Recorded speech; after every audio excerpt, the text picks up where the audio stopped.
ఈరోజు జనసేన పార్టీ అధినేత మరియు ఆంధ్రప్రదేశ్ డిప్యూటీ సీఎం అయినటువంటి పవన్ కళ్యాణ్ గారి బర్త్డే సందర్భంగా మంచిర్యాలలోని రెడ్ క్రాస్లో ప్రతి సంవత్సరం లాగానే బ్లడ్ డొనేషన్ క్యాంప్ నిర్వహించడం జరుగుతూ ఉన్నది. వారు ఆయురారోగ్యాలతో ఉండాలని చెప్పేసి ఎల్లవెల్లలా మా జనసేన పార్టీ ఇక్కడ నాయకుల తరఫున కోరుకుంటా ఉన్నాము. అదేవిధంగా మొన్న జరిగిన విశాఖపట్నం మీటింగ్లో పవన్ కళ్యాణ్ చెప్పారు, ఇప్పటి నుండి మండల స్థాయి నుంచి కూడా మొత్తం మందితోటి నేనే మాట్లాడి నాయకులుగా తయారు చేస్తామని. రాబో రోజులలో తెలంగాణలో ఇప్పుడు అడుగు అడబోతూ ఉన్నది. ఈ స్థానిక ఎలక్షన్స్లో కూడా జనసేన పార్టీ పోటీ చేయబోతూ ఉన్నది. తెలంగాణలో కూడా జనసేన సత్తా ఆంధ్రప్రదేశ్లో ఎలాగైతే 100% స్ట్రైక్ రేట్ చూపించామో తెలంగాణలో కూడా అదేవిధంగా స్ట్రైక్ రేట్ చూపించే విధంగా పార్టీ శ్రేణులందరం కష్టపడేందుకు ముందుకు వస్తున్నాము. ఖచ్చితంగా పవన్ కళ్యాణ్ గారి పేరుని ఇక్కడ తెలంగాణలో నిలబెడతామని, వారి పార్టీ జెండాని మా పార్టీ జెండా నెత్తుకుని దాన్ని ఇక్కడ రెపరెపలాడిస్తామని చెప్పేసి తెలియజేస్తూ ఉన్నాం. పవర్ స్టార్ పవన్ కళ్యాణ్ గారి జన్మదిన సందర్భం పురస్కరించుకొని మహేష్ వారి స్నేహ బృందం ప్రతి సంవత్సరం వారి జన్మదిన సందర్భంగా బ్లడ్ డొనేషన్ కార్యక్రమం చేయడం ఆనవాయితీగా చేస్తూ గత 16 సంవత్సరాలుగా వరుసగా పవన్ కళ్యాణ్ గారి బర్త్డే సందర్భంగా బ్లడ్ డొనేషన్ కార్యక్రమం రెడ్ క్రాస్ సొసైటీలో నిర్వహిస్తున్నారు. ఇప్పుడు మా దగ్గర దాదాపు నిల్వలు చాలా తక్కువ ఉన్నాయి, గ్రూప్స్ అన్ని తక్కువ ఉన్న సందర్భంలో పవన్ కళ్యాణ్ గారి బర్త్డే సందర్భంగా రావడం, వాళ్ళ ఫ్రెండ్స్ అందరూ కూడా వచ్చి ఇక్కడ బ్లడ్ డొనేషన్ కార్యక్రమం చేయడం చాలా అభినందనీయ విషయం. ప్రతి సంవత్సరం కూడా ఇక్కడ కార్యక్రమం నిర్వహిస్తున్నారు. వారికి మా ఇండియన్ రెడ్ క్రాస్ సొసైటీ తరఫున ధన్యవాదాలు తెలియజేసుకుంటూ మహేష్ అండ్ గ్రూప్స్కి వారందరికీ కూడా పేరు పేరున ఈరోజు రక్తదానం చేస్తున్న వారి మిత్రబృందం అందరినీ కూడా మరొకసారి ఇండియన్ రెడ్ క్రాస్ సొసైటీ తరఫున ధన్యవాదాలు తెలియజేస్తున్నాం.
అక్టోబర్ 2 అంటేనే పండుగ వాతావరణం. మా జనసేన పార్టీ అధ్యక్షులు ఆంధ్రప్రదేశ్ డిప్యూటీ సీఎం గారి పుట్టినరోజు అంటే ఒక పండగ వాతావరణం నెలకొనింది. ఆయనకు సార్ పవన్ కళ్యాణ్ గారు మీకు జన్మదిన శుభాకాంక్షలు తెలియజేస్తా ఉన్నా. అదేవిధంగా రాష్ట్ర వ్యాప్తంగా మా జనసేన శ్రేణులు ముఖ్యంగా ధర్మవరం అనంతపురం జిల్లాలో ఈ గ్రామాన వేడుకలు జరుపుకుంటా ఉన్నాం. తప్పకుండా ఆయన భవిష్యత్తులో అత్యున్నత శిఖరాలకు వెళ్ళాలని చెప్పేసి, ఇంకా మంచి పదవులు అలంకరించాలని చెప్పేసి, రాష్ట్ర వ్యాప్తంగా కాకుండా దేశవ్యాప్తంగా ఆయన సేవలు ఉపయోగించాలని చెప్పేసి ఆ భగవంతుడిని ఆయన వరం ప్రసాదించాలని చెప్పి ఆ భగవంతుని దేవదేవుడు అయినటువంటి శ్రీ వెంకటేశ్వర స్వామికి ఈరోజు పూజ చేయించుకుని ఇక్కడ ఆయన కూడా ఆశీర్వదించమని చెప్పేసి తప్పకుండా భగవంతుని భవిష్యత్తులో మంచి ఇంకా అత్యున్నత శిఖరాలకు అనుగ్రహిస్తామని చెప్పేసి తెలియజేస్తాం.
డిప్యూటీ సీఎం పంచాయతీరాజ్ శాఖ మంత్రివర్యులు పవన్ కళ్యాణ్ గారు పుట్టినరోజు వేడుకలు ఏ విధంగా జరుగుతున్నాయంటే రాష్ట్రం మొత్తము అంగరంగ వైభవంగా ప్రతి జనసేన పార్టీ కార్యకర్త కూడా 10 సంవత్సరాలు పార్టీలో కష్టపడి ఈరోజు పవన్ కళ్యాణ్ గారు డిప్యూటీ సీఎం అయిన తర్వాత వస్తున్న ఏకైక బర్త్డే, రెండవ బర్త్డే ఇది.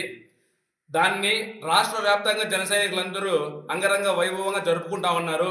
మేము భవిష్యత్తులో కూడా పవన్ కళ్యాణ్ గారు వెంటనే నిలబడి ఈ కూటమి ప్రభుత్వాన్ని రాబోయే ఎన్నికల్లో కూడా పవన్ కళ్యాణ్ గారి వారి వెంటనే నిలబడి కూటమి ప్రభుత్వం మరోసారి రావడానికి మేము గట్టిగా పని చేస్తామని చెప్తూ ఉన్నాం. ఈ రోజున మా ఓడిసి మండలంలో కొండకమార్ల పంచాయతీలో ప్రతి జనసేన కార్యకర్త నాకు కొంచెం సహకరించి ఈ కార్యక్రమాన్ని చాలా సక్సెస్ చేసినందుకు, ఈ కార్యక్రమానికి ముఖ్య అతిథిగా వచ్చిన మా అన్న పత్తి చంద్రశేఖర్ గారికి, దాని తర్వాత ఐటీ వింగ్ విష్ణు గారికి, అలాగే ఈ కొండకమార్ల పంచాయతీలో కూటమి నాయకులు డాక్టర్ జాకీర్ అహ్మద్ గారికి, జయచందర్ రెడ్డి గారికి ధన్యవాదాలు తెలియజేసుకుంటూ మరొకసారి పవన్ కళ్యాణ్ గారికి మేము చెప్తూ ఉన్నాం. ఈ రోజున ఆయన ఏం చెప్పారంటే, మాకు రాజకీయాల్లోకి వస్తా ఉన్నారంటే మీరు సంపాదించుకోవడానికి రావద్దండి, రాజకీయాల్లోకి వస్తే మీరు సేవ చేయండి. ఆయన ఏకైక నాయకుడే. ఇప్పుడు దాదాపు అంటే ఇప్పుడున్న రాజకీయ నాయకులలో చాలా మంది రాజకీయాలు ఏ విధంగా ఉన్నాయంటే, రాజకీయాలు లేకపోతే ఒక చిన్న ఎంపీటీసీ అయిపోతానంటే ఏదో డబ్బులు సంపాదించుకునే మార్గాలు వాళ్ళు వెతుక్కుంటారు. అలాంటిది మాకు పవన్ కళ్యాణ్ గారు నేర్పించలేదు, సేవ చేయండి అని నేర్పించారు. ఆయన వెంట మేము మా జీవితం మొత్తం మేము నడుస్తామని తెలియజేసుకుంటూ జై జనసేన. సెప్టెంబర్ 2 మన ఆంధ్ర రాష్ట్ర ఉప ముఖ్యమంత్రి వర్యులు శ్రీ కొణిదెల పవన్ కళ్యాణ్ గారి జన్మదిన సందర్భంగా ఈరోజు ఇక్కడ కలవడం జరిగింది. అదేవిధంగా ఈ కొండకమారలో పారిశుద్ధ్య కార్మికులకి చీరల పంపిణీ కార్యక్రమాన్ని కొండకమాల జన సైనికులకు చేయడానికి అందరికీ ప్రత్యేక ధన్యవాదాలు. అలాగే నిన్నటి రోజున మా పుట్టపర్తి నియోజకవర్గ ఇన్ఛార్జ్ అయినటువంటి శ్రీ పత్తి చంద్రశేఖర్ గారికి ఏపీ ఇరిగేషన్ కార్పొరేషన్ డైరెక్టర్గా నియమించడానికి పవన్ కళ్యాణ్ ప్రత్యేక కృతజ్ఞతలు. అలాగే ఇప్పటికీ కుటుంబ ప్రభుత్వం ఏర్పడడానికి ముఖ్య కారణమైనటువంటి రాక్షస పాలన అంతమందించి కారణమైన శ్రీ పవన్ కళ్యాణ్ గారికి ప్రత్యేక ధన్యవాదాలు తెలియజేసుకుంటున్నాము. అదేవిధంగా ఎంతోమంది యువత పెడదో పడుతున్న కాలంలో వాళ్ళని సమాజ సేవ వైపు, రాజకీయం వైపు మళ్లించి ఆంధ్ర రాష్ట్ర అభివృద్ధిలో అందరినీ భాగం చేస్తూ వారికి నియోజకవర్గ వ్యాప్తంగా కానీ, జిల్లా వ్యాప్తంగా కానీ, రాష్ట్ర వ్యాప్తంగా కానీ పదవులు ఇచ్చి వారిని ఆంధ్ర రాష్ట్ర అభివృద్ధి భాగం చేస్తున్న పవన్ కళ్యాణ్ గారికి ప్రత్యేక ధన్యవాదాలు తెలుపుతూ అదేవిధంగా మరొకసారి జన్మదిన శుభాకాంక్షలు తెలియజేస్తున్నాం. ఆంధ్రప్రదేశ్ రాష్ట్ర ఉప ముఖ్యమంత్రి వర్యులు, అలాగే జనసేన పార్టీ అధ్యక్షులు, మా నాయకుడు కొణిదెల పవన్ కళ్యాణ్ గారి జన్మదినోత్సవం సందర్భంగా పుట్టపర్తి నియోజకవర్గంలోని ఓడిసి మండలంలో కొండకమర్ల గ్రామంలో పారిశుద్ధ్య కార్మికులకి చీరల పంపిణీ కార్యక్రమం చేస్తున్నాం. అలాగే మా నాయకుడు మహిళలకు ఇచ్చే గౌరవమే వేరు. ఎందుకంటే ఒక మహిళా వింగే వీర మహిళలోనే వింగి పెట్టాడు. ఎందుకంటే మహిళలకి 33% రిజర్వేషన్ రావాలని చాలా పట్టుదలతో ఉన్నాడు. ఖచ్చితంగా జనసేన పార్టీలో కూడా నేను అదే చేస్తానని మొన్న విశాఖపట్నంలో జరిగిన ప్లీనరీ సమావేశాల్లో కూడా చెప్పారు ఘంటాపథంగా. అలాగే మేమంతా కూడా మహిళలకి మంచి గౌరవం ఇస్తూ ఈరోజు, ఎందుకంటే పారిశుద్ధ్యం అనేది చాలా ఇంపార్టెంట్ టాపిక్ ఈరోజు, అలాంటిది మా నాయకుడు పుట్టినరోజు సందర్భంగా ఇంతమంది మహిళలకి చీరల పంపిణీ కార్యక్రమం జరుగుతున్నారు. మా యువ నాయకుడు ఈ ఓడిసి మండలానికి సంబంధించి కొండబోయిన సతీష్, అలాగే ఈ మన ఓడిసి మండలానికి సంబంధించిన జన సైనికులతో దీంట్లో పాల్గొనడం జరుగుతుంది. టీడీపీ వారు కూడా దీంట్లో ఉప ముఖ్యమంత్రి గారి బర్త్డే కేక్ కటింగ్ కార్యక్రమంలో పాల్గొంటున్నారు. ఖచ్చితంగా మా నాయకుడు ఏదైతే మాకు నిర్దేశించిన పని ఏదైతే ఉందో ఖచ్చితంగా మేము చేస్తాం. అలాగే ఈరోజు ఆంధ్ర రాష్ట్రం ఇంత మంచిగా పరిపాలన జరుగుతుందంటే దానికి కేవలం కొణిదెల పవన్ కళ్యాణ్ గారే. ఆయన తీసుకున్న నిర్ణయమే ఈరోజు కూటమి ప్రభుత్వంలో ఇంత భారీ ఎత్తున మెజారిటీతో అందరూ ఎమ్మెల్యేలు కావడం జరిగింది. నారా చంద్రబాబు నాయుడు గారు అయితేనేమి, పవన్ కళ్యాణ్ గారు అయితేనేమి రాష్ట్రాన్ని జోడుగుర్రాల్లాగా బీజేపీ సహకారంతో బ్రహ్మాండంగా నడిపిస్తున్నారు. అలాగే మాకు ఈరోజు నిన్ననే మా పవన్ కళ్యాణ్ గారు, ఎందుకంటే పుట్టపర్తి నియోజకవర్గంలో మేము బాగా చేశామని, అంటే మేమంటే జనసేన కార్యకర్తల్లో విజయం ఏదో మాకు నిన్న సాయంత్రం మాకు సార్ రుచి చూపించారు. ఎందుకంటే రాష్ట్రంలో రాయలసీమలోనే, ఎందుకంటే రైతులు ఎక్కువ ఉన్నారు, ఈడ పంట పొలాలు పండించే వాళ్ళు ఎక్కువ, వర్షం లాగా చాలా ఇబ్బంది పడుతున్నారు. గత ప్రభుత్వంలో వ్యవసాయం దండగా అని చెప్పిన నాయకులకి వ్యవసాయం పండగ మాదిరి చేర్పించాలి మీరు రైతులతో ఖచ్చితంగా. అందుకోసం రాయలసీమకు సంబంధించి ఆంధ్ర రాష్ట్ర ఇరిగేషన్ కార్పొరేషన్కి మిమ్మల్ని డైరెక్టర్గా చేస్తున్నాం. ఖచ్చితంగా ఈ పదవి తీసుకొని మీరు రైతులకి, అలాగే రాయలసీమకు సంబంధించి, ఆంధ్రప్రదేశ్కి సంబంధించి ఏదైనా కానీ ఈ ఇష్యూలో ఇరిగేషన్కి సంబంధించిన దీంట్లో బ్రహ్మాండంగా మీరు పనిచేయాలనే ఉద్దేశంతో ఆంధ్ర రాష్ట్ర ఇరిగేషన్ కార్పొరేషన్కి నన్ను డైరెక్టర్గా నియమించారు సారు. దీనికి నేను జన్మలకి మా సార్కి ఖచ్చితంగా నేను రుణపడతాను. ఇది ఒక బాధ్యత, ఇది ఒక పదవి అనుకోండి, నేను బాధ్యత. ఎందుకంటే నాకు ఈరోజు ఈ పదవి వచ్చిందంటే ప్రతి ఒక్క మా పుట్టపర్తి నియోజకవర్గంలోని ప్రతి ఒక్క జన సైనికునికి పాదాభివందనం చేసుకుంటున్న జనసేన పార్టీ వాళ్ళు. ఇది నా విజయం కాదు, వాళ్ళ విజయమే. ఇది పుట్టపర్తిలోని జన సైనికులకి అందరికీ వచ్చిన విధంగా అందరూ సంతోషపడుతున్నారు. ఖచ్చితంగా పవన్ కళ్యాణ్ గారు మా మీద పెట్టుకునే నమ్మకాన్ని ఒమ్ము చేయకోకుండా మా కార్యకర్తలకైతేనేమి, ఉమ్మడి ప్రభుత్వంలోని మొత్తం ఓట్లు వేసిన జనానికైతేనేమి, ప్రజలందరికీ, మా పుట్టపర్తి నియోజకవర్గానికి, అలాగే సత్యసాయి జిల్లాకి, అనంతపురం జిల్లాకి, రాయలసీమకి మా వంతు సహకారం, మా వంతు కృషి, మా సార్ ఏదైతే బాధ్యత అప్పగించాడో ఖచ్చితంగా దీన్ని న్యాయం చేసే విధంగానే మేమందరము కృషి చేస్తామని, ఆ పదవి ఒక బాధ్యతగా స్వీకరించి ఒక కసితో, తపనతో, కమిట్మెంట్తో చేస్తామని ఖచ్చితంగా మా సార్కి ఈ మీడియా ద్వారా విన్నవించుకుంటున్నాం. కల్పించిన పవన్ కళ్యాణ్ గారికి, అలాగే కొండకమర్ల ఈ ఓడిసి మండలంలోని జన సైనికులకందరికీ మరొకసారి నేను థ్యాంక్స్ చెప్పుకుంటూ జై జనసేన.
నిలువెత్తు నిదర్శనం జనసేనాని ఆంధ్రప్రదేశ్ రాష్ట్ర ఉప ముఖ్యమంత్రి వర్యులు శ్రీ కొణిదెల పవన్ కళ్యాణ్ గారి జన్మదినాన్ని పురస్కరించుకొని ఈరోజు కేంద్ర కార్యాలయం ఆదేశాల మేరకు వేడుకలకి మేము ఎప్పుడు దూరం, బాధ్యతలకే చాలా ప్రాధాన్యత ఇచ్చేటువంటి పార్టీ జనసేన పార్టీ. అందులో భాగంగా మా అధినాయకుడు సూచనల మేరకు ప్రభుత్వ ఆసుపత్రిని సామాజిక పరిశీలన చేస్తూ అక్కడ ఉన్నటువంటి పేషెంట్ల స్థితిగతుల్ని తెలుసుకుంటూ వారికి మా పార్టీ ఆధ్వర్యంలో బ్రెడ్ పండ్లు పంపిణీ కార్యక్రమం నిర్వహించాం. ముఖ్యంగా ఇలాంటి కార్యక్రమాలు నిర్వహించడానికి మా జనసేనాని శ్రీ కొణిదెల పవన్ కళ్యాణ్ గారి సేవా స్ఫూర్తే నిదర్శనం. ముఖ్యంగా కౌలు రైతులు ఎంతో ఇబ్బంది పడుతుంటే ఆపన్నాస్తంగా 30 కోట్లు తన సొంత నిధుల్ని వెచ్చించి ఆదుకున్నటువంటి అపర భగీరథుడు పవన్ కళ్యాణ్ గారు. అంతేకాదు భవన నిర్మాణ కార్మికులు కూడా ఇసుక కొరతతో ఇబ్బంది పడుతుంటే ఆ రోజు దొక్కా సీతమ్మ గారి స్ఫూర్తితో అన్న దొక్కా సీతమ్మ గారి క్యాంటీన్లను కూడా పెట్టి చాలా మందికి చేతులిచ్చినటువంటి మహోన్నతమైన వ్యక్తి పవన్ కళ్యాణ్ గారు. ఆయన బాటలోనే, ఆయన స్ఫూర్తితోనే ముఖ్యంగా మేము ముందుకు నడుస్తూ మరీ ముఖ్యంగా యువతకి ధైర్యం ఇచ్చేటువంటి నాయకుడు శ్రీ కొనిదెల పవన్ కళ్యాణ్ గారు అనేది మేము బలంగా నమ్ముతున్నాం. ఎందుకంటే అతను అద్భుతమైనటువంటి పోరాట పడిమతో ఎన్నో వ్యయ ప్రయాసాలు పడి అవహేళనకి గురైనా కూడా ఖచ్చితంగా అంటే విజయం సాధించాలనేటువంటి తుది నిశ్చయంతో మొన్న జరిగినటువంటి 2024 సార్వత్రిక ఎన్నికల్లో 100% స్ట్రైకర్ సాధించినటువంటి మొట్టమొదటి నాయకుడు భారతదేశంలో ఎవరన్నా ఉన్నారంటే అది శ్రీ కొనిదెల పవన్ కళ్యాణ్ గారే. రాబోయే రోజుల్లో కూడా అత్యున్నత శిఖరాలకి ఆయన వెళ్ళాలని, దాంతో పాటు మమ్మల్ని అందరినీ కూడా అత్యున్నతమైనటువంటి నాయకులుగా తీర్చిదిద్దాలని, మరీ ముఖ్యంగా ప్రజలకి సుపరిపాలన అందించాలని చెప్పి మేము ఆకాంక్షిస్తూ ఈ రోజు మా పవన్ కళ్యాణ్ గారికి happy birthday deputy CM, happy birthday deputy CM, happy birthday deputy CM, Pawan Kalyan గారి నాయకత్వం, పవన్ కళ్యాణ్ గారి నాయకత్వం.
హిందూపూర్ శాసనసభ్యులు నందమూరి బాలకృష్ణ గారి నియోజకవర్గంలో ఆయన సూచనల మేరకు, అదేవిధంగా జనసేన పార్టీ ఇన్ఛార్జ్ హిందూపురం ఆకుల ఉమేష్ గారి సూచనల మేరకు పెద్ద ఎత్తున కార్యక్రమాలు, బ్లడ్ క్యాంపు మరియు అన్నదాన కార్యక్రమం, అదేవిధంగా కూటమి ప్రభుత్వంలో 21 మంది మా ఎమ్మెల్యేలు ఉన్నప్పటికీ కూటమి ప్రభుత్వంలో హ్యాట్రిక్ ఎమ్మెల్యే కొట్టినటువంటి 21 మంది మా ఒక నంబర్. ఆ 21 మంది కుటుంబాలకు 21 రైస్ 25 కేజీలు ప్యాకెట్లు పంపిణీ చేయడం జరిగింది. మరియు ఈ నియోజకవర్గంలో పెద్ద ఎత్తున కూటమి తరఫున పవన్ కళ్యాణ్ గారి జన్మదినాలు జరుపుకుంటున్నారు. వారందరికీ హిందూపురం నియోజకవర్గ జనసేన పార్టీ తరఫున ప్రత్యేకంగా నా అభినందనలు తెలియజేసుకుంటాను.